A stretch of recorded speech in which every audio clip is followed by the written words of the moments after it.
کی پیٹھ کی طرف پھیر دیں یا ان پر اس طرح لعنت کریں جس طرح ہفتے والوں پر لعنت کی تھی ہماری نازل فرمائی ہوئی کتاب پر، جو تمہاری کتاب کی بھی تصدیق کرتی ہے، ایمان لے آؤ۔ اور اللہ نے جو حکم فرمایا سو سمجھ لو کہ ہو چکا۔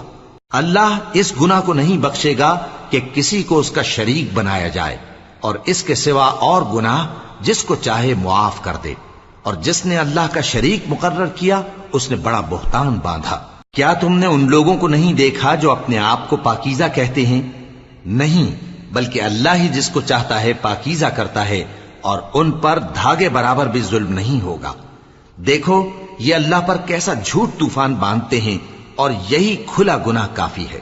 بھلا تم نے ان لوگوں کو نہیں دیکھا جن کو کتاب سے حصہ دیا گیا ہے کہ بتوں اور شیطان کو مانتے ہیں، اور کفار کے بارے میں کہتے ہیں کہ یہ لوگ مومنوں کی نسبت سیدھے رستے پر ہیں؟ یہی لوگ ہیں